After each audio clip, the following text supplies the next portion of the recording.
একবার ভাবুন তো এমন একটা দেওয়ালের কথা যেটা বানাতে গিয়ে ৫ লাখেরও বেশি মানুষকে জীবন দিতে হয়েছিল। আর এটা বানাতে সময় লেগেছিল জানেন কত? প্রায় ২০০০ বছর। এর খরচে না কত সাম্রাজ্য যে দেউলিয়া হয়ে গেছে তার ইয়ত্তা নেই। নদী, মরুভূমি, পাহাড় কি নেই যায়ের পথে পড়েনি? সব পেরিয়ে একেবারে সমুদ্র পর্যন্ত চলে গেছে এই দেওয়াল।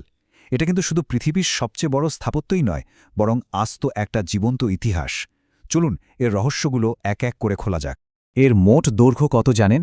প্রায় ২১,১৯৬ কিলোমিটার। এর বিশালতাটা বোঝানোর জন্য একটা উদাহরণ দিই। ধরুন, ভারতের কাশ্মীর থেকে কন্যাকুমারী পর্যন্ত ৩বার যাতায়াত করলেন। যে দূরত্বটা হবে, এই প্রাচীরটা ঠিক ততটাই লম্বা। ভাবা যায়? অবিশ্বাস্য, তাই না? আর হ্যাঁ, এই বিশাল প্রাচীরটা কিন্তু ১০-২০ বছর বা ১ শতাব্দীতে তৈরি হয়নি। না, একদমই না। এটা বানাতে সময় লেগেছিল প্রায় ২,০০০ বছর। ভাবুন একবার। মানে একটার পর একটা রাজবংশ প্রজন্মের পর প্রজন্ম ধরে এই প্রাচীর বানানোর কাজ চালিয়েই গেছে। কিন্তু এই যে এত বড় একটা কীর্তি, এর পেছনে লুকিয়ে আছে একটা ভয়ঙ্কর সত্যি। ধারণা করা হয় এই দেওয়ালটা বানাতে গিয়ে ৫ লাখেরও বেশি শ্রমিকের মৃত্যু হয়েছিল। হ্যাঁ, ৫ লাখের বেশি। তাদের সেই ত্যাগের ওপরই কিন্তু দাঁড়িয়ে আছে আজকের এই মহাপ্রাচীর। তাহলে আসল প্রশ্নগুলো কি তাই না? যেমন, কেন বানানো হয়েছিল এই প্রাচীর? এর সাথে ড্র্যাগনেরই বা কী সম্পর্ক? কেনই বা একে বলা হয় পৃথিবীর সবচেয়ে বড় কবরখানা? আর এত কিছুর পরেও কেন একে একটা ব্যর্থ প্রজেক্ট বলা হয়? চলুন এই পুরো ব্যাপারটাতে আমরা এই প্রশ্নগুলোরই উত্তর খোঁজার চেষ্টা করব। আচ্ছা, তাহলে শুরু করা যাক এর সবচেয়ে ইন্টারেস্টিং রহস্যটা দিয়ে, ড্রাগনের গল্প। দেখুন, উঁচু নিচু পাহাড় আর প্রকৃতির মধ্যে দিয়ে এই দেওয়ালটা এমনভাবে এঁকে বেঁকে গেছে যে দূর থেকে দেখলে মনে হয় যেন একটা বিশাল পাথরের ড্র্যাগন শুয়ে আছে। আর ঠিক এই কারণেই চীনের মানুষ ভালোবেসে একে পাথরের ড্র্যাগন নামেই ডাকে। চীনে এখনও অনেকে বিশ্বাস করেন যে হাজার হাজার বছর আগে নাকি একটা সত্যিকারের ড্র্যাগন নিজেই উড়ে এসে এই প্রাচীরটা কোন দিক দিয়ে যাবে সেই পথটা দেখিয়ে দিয়েছিল।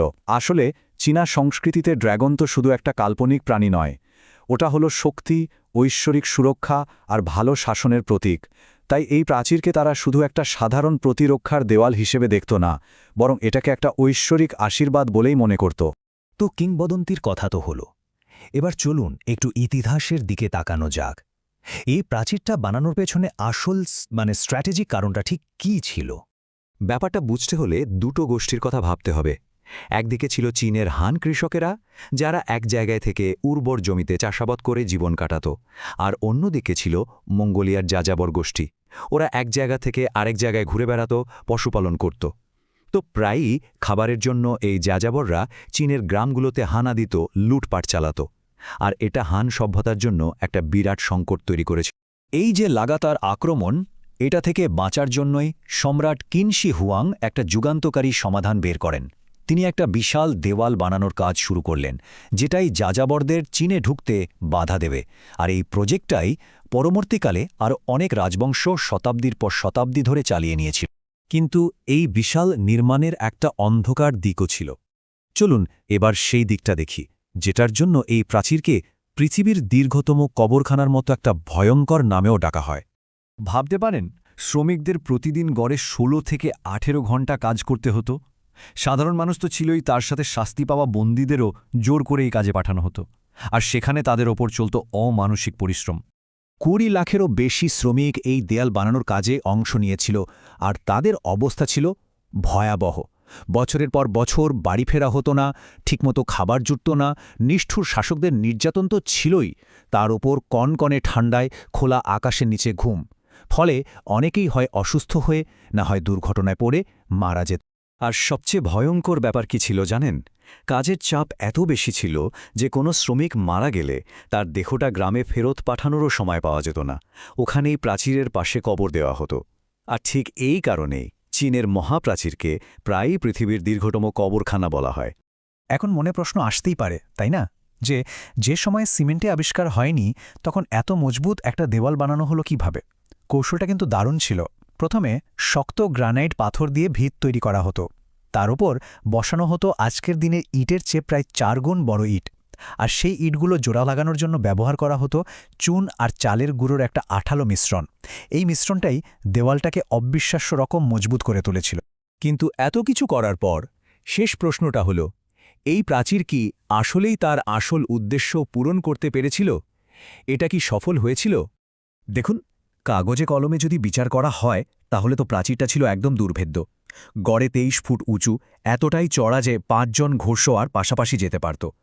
শত্রু আসছে কিনা সেই খবর দেওয়ার জন্য ছিল প্রায় 25,000 ওয়াচ টাওয়ার। এমনকি সৈনিকদের তাড়াতাড়ি এক জায়গা থেকে আরেক জায়গায় যাওয়ার জন্য এর নিচে গোপন সুড়ঙ্গও বানানো হয়েছিল। কিন্তু ইতিহাস কিন্তু অন্য কথা বলে। এত শক্তিশালী প্রতিরক্ষা ব্যবস্থা, অথচ এই প্রাচীর বারবার ভাঙা হয়েছে। 13 শতকে চেঙ্গিস খান, 1550 সালে মঙ্গলরা, আবার 1644 সালে মাঞ্চু সেনারা সবাই কিন্তু এই দেয়াল পেরিয়ে চীনে ঢুকে পড়েছিল। ফলে এর দুর্ভেদ্যতার যে খ্যাতি, সেটা নিয়ে কিন্তু একটা বড় প্রশ্ন উঠে যায়। আর সবচেয়ে বড় আইরনি কি জানেন? যখন চিং রাজবংশ ক্ষমতায় এলো তখন মঙ্গোলিয়ায় চীনেরই একটা অংশ হয়ে গেল। মানে ভাবুন একবার, যাদের আটকানোর জন্য এত কিছু করে এই দেওয়াল বানানো হলো, তারাই তখন একই দেশের নাগরিক। ফলে প্রাচীরটার আর কোনো কৌশলগত গুরুত্বই রইল না। এটা পুরোপুরি অপ্রয়োজনীয় হয়ে পড়ল।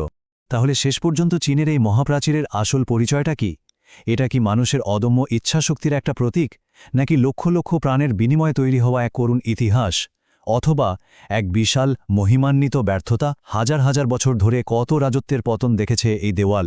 এটা শুধু ইট পাথরের একটা গাঁথুনি নয়, এটা একটা জীবন্ত ইতিহাস যা আমাদের আজও ভাবায়। এর আসল উত্তরাধিকার কি, সেই সিদ্ধান্তটা হয়তো যার যার নিজ